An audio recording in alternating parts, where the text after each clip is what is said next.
বন্যার জলে স্নান করতে গিয়ে তলিয়ে গেলেন অবসরপ্রাপ্ত পুলিশ কর্মী তারিণী মোহন দাস।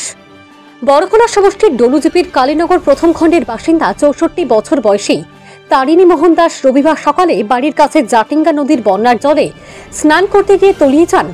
ঘরের ছাদের উপর থেকে হঠাৎ মেয়ে দেখতে পায় যে তার বাবা তারিণী মোহন দাস নৌকা থেকে জলে পড়ে গেছেন। সাথে সাথে সে তার ভাই গৌরশঙ্কর দাসকে এই ঘটনার ব্যাপারে বললে গৌরশঙ্কর ছুটে গিয়ে তার বাবাকে খুঁজে পায়নি। সাথে সাথে স্থানীয়রা খবর দেন বড়খোলা থানা এবং এসডিআরএফ বাহিনীকে। খবর পেয়ে ঘটনাস্থলে উপস্থিত হয়ে বন্যার জলে ডুবে নিখোঁজ তারিণী মোহন দাসের খোঁজে জোরদার তল্লাশি চালিয়ে যাচ্ছে পুলিশ ও এসডিআরএফ বাহিনী। এই প্রতিবেদন লেখা পর্যন্ত তল্লাশি অভিযান অব্যাহত রয়েছে।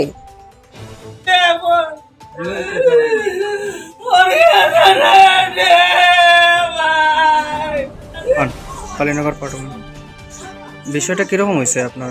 তাই স্নান করার গেছে। আচ্ছা আচ্ছা, মানে স্নান করার যাওয়ার পরেও তার মেয়ে আবার উঠে দিয়েছে। আচ্ছা তাই পড়ে গেছে। তাই ভাবছে তাই তো নৌকা থেকে নামিয়ে স্নান করবে। আচ্ছা আচ্ছা, ভাবছে তাই নৌকা থেকে নামিয়ে স্নান করবে। ছেলেরে কইছে বলে ওই দেখ বাবু নামি গেছে গিয়া নিচে। তখন মানে 2 মিনিট ধরো অধিক হয়েছে উপরে উঠছে গিয়া। উপরে উঠে দেখছে মানে মানুষও নাই নৌকা। আজকে নেই না গতকালকে? আজকে 1.5 ঘন্টা ওর না। এখন তো আমি আইছিলাম আমার পর তো আর নয় মানে সময় ওর না এখনো পর্যন্ত।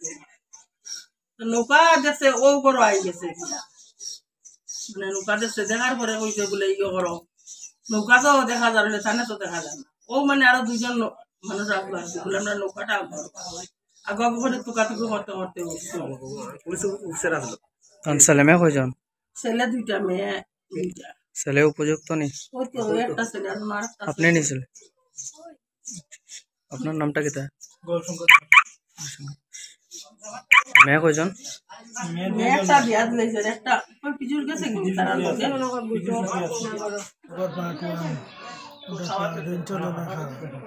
বাবা গেছিল বাড়ির সামনে ফ্লাড হয়েছে যে অনেক গেছিল স্নান করিয়া ধরো 9:20 বা 9:30 ওরকম টাইমে হওয়ার পরে আর ওখানে মানে উপরে থেকে দেখি কি আমি মানে বিল্ডিং উপরে থেকে দেখি বইন একটা দেখছে যে স্নান করটা নামিয়ে। আর আমার বইনে খোয়ার সঙ্গে সঙ্গে আমি যখন গেলাম গিয়ে দেখি টানেও দেখি না আর নৌকাও দেখি না আমি টানে। তারপরে তো খোঁজাখুঁজি চলে এমন তো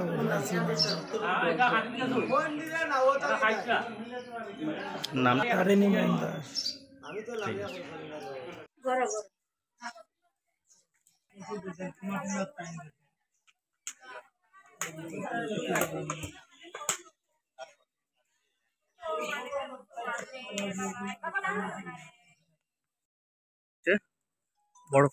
বড়খোলা থানার অধীন কালীনগর পার্ট 1 এলাকায়